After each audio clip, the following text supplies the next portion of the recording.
Sentinels just underwent a massive change in their roster. They've acquired 2 new players for the 2025 season, and what better time to get to know these players before the off-season events start. But first, let's talk about the departures.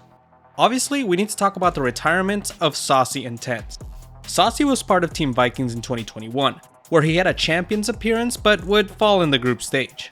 He then would join Loud, where he became a household name in the Brazilian scene, and by being part of one of the first teams to ever be undefeated all the way into a tournament. Him and Loud would go on another Champions run in 2022, where they would defeat their rivals in Optic Gaming in the grand final, coining their 6-match series El Clásico and winning the Champions Trophy. And if you haven't watched it yet, you can watch the hour-long documentary I made where I covered everything that happened in Loud's journey in 2022 right over here.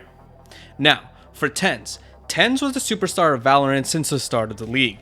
Sentinels would win the Masters 1 trophy in 2021 and cement themselves in history as the first team to win an international event. TenZ was at the forefront of all of these events after leaving Cloud9, and he is also now an incredibly popular streamer on Twitch. In 2023, Sacy and TenZ would find themselves on the same team as Def, Pancada, and Zekken. And although at first it would seem like this was a super team, Sentinels in reality was not that good. 2022 would end, and after cycling from Def to Marv and not acquired a single international event, Sentinels would make a roster change immediately. They acquired JohnQT and Zellsis. Hey Sun City, got some news for you. Zaddy's back!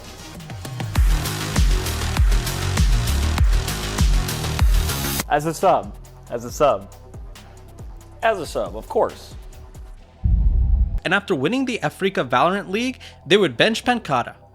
They won the VCT Americas Kickoff and finally made an international event after such a long time, where they would go on a run to win the trophy by defeating Gen G in the grand final.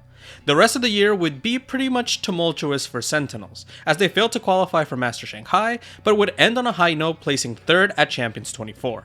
Sacy and TenZ would announce their retirements following the end of the 2024 season. It's not really easy to say, but I am retiring from competitive play. I've known since the start of this year, I've told myself that this was my last year. Now I made a tough decision to stop playing, so I'm retiring officially. And it's been a tough one, but I think it's the right choice now for me, for my family. And you guys know me as Sacy. I know myself as Sacy as well since I was 13 years old, but I think now it's the time to know about Gustavo. This would open up 2 spots in the VCT Americas teams, looking for a primary controller player and an initiator player. For the initiator role, they would look at the former Carmine core player, Narrate. Narate, while part of the French organization, was actually a player from North America, at first starting off as the #1 player in NA. Narate would also play in Knights Monthlies and community events, but would later find his first opportunity in playing in a Challengers team with Mad Lions in 2023. Mad Lions would not do well in its time in Challengers, and would even get relegated. But there was important people watching these games, and despite not having great results, Narate was constantly a highlight on the team. Meanwhile, on the other side of the world, Carmine Core were undergoing one of the worst rosters of all time in Scream's incredibly stupid ideologies, garnering them some of the worst games in the partnership space. They would rebuild their 2024 roster with Magnum, Tomasi, Shin, Martin, and none other than the NA import himself, Narrate. Narate would play the initiator role, and his flexing ability on Duelist came with Raze, Fade, and Gecko, and even having some bizarre one-offs on Reyna. But Carmine Core winning the kickoff stage in VCT EMEA showed a lot of promise of the talented North American player. Masters Madrid would not be a great showcase for Carmine Core, as they would struggle to beat anyone aside from FPX, and would eventually fall to Paper Rex. The rest of the year would find Carmine Core struggling to qualify for Master Shanghai and even missing champions. A lot of the issues with the latter part of the year found Carmine Core just playing way too predictable, and despite early success, KC would lose integral pieces of their roster, and Narate would enter free agency looking for a North American team to join. For Bang, he has an incredibly long history of playing for tier 2 teams like TSM, Complexity, and Built by Gamers. But he would find his identity in 100 Thieves, where he would land on the controller role, and while in 2022 they didn't qualify for Reykjavik or Copenhagen, via a last chance qualifier, they would be able to show the world that 100 Thieves was a team to be feared, and at the time defeating the fan favorites in the Guard. Champions would be a tough time for them, finding early success by beating Fnatic, but dropping their game against DRX and losing their rematch versus Fnatic in the decider of the group. 100 Thieves in 2023 would reconstruct the roster, and after a decent showing at Lock-In in Brazil, the team would not find much success in VCT Americas, as they would be middle of the pack, and despite only having to beat MIBR to make playoffs, they would lose in the most embarrassing fashion possible. Zekken chosen spraying tonight, no way! Off of it all, he's the hero in this scenario, and 100 Thieves have been denied! Attackers win.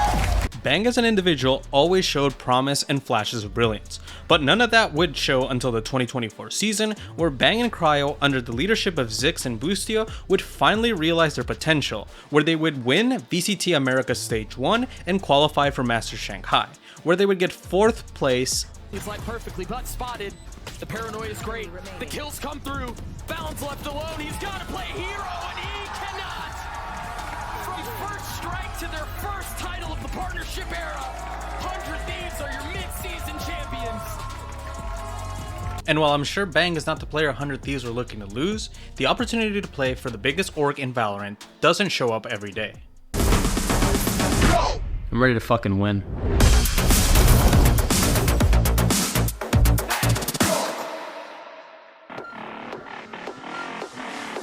I'm home.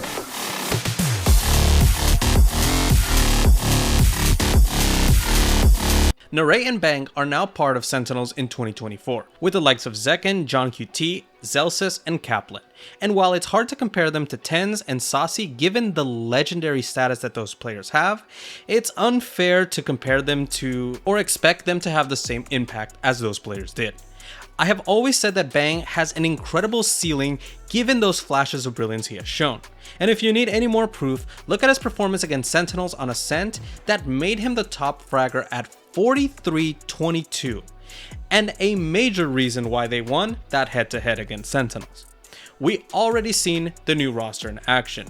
Against Team Taric, that wasn't a slouch team with Demon 1, Boostio, Calm, TenZ, and Taric.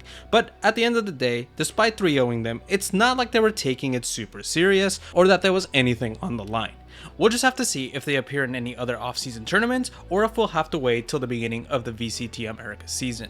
They have some time in the offseason to get assimilated to the style that JohnQT and Kaplan have for Sentinels. But I have no doubt in my mind that this team will be a contender team at minimum. Hey, thanks for watching. If you want the latest team analysis for Rostermania, click on this video right here where I talk about another team. Or if you want to watch a video about Loud's legacy, you can check out this video right here. And if you enjoyed the video, hit the like and subscribe. It helps out the channel a lot. Thank you for watching and have a nice day.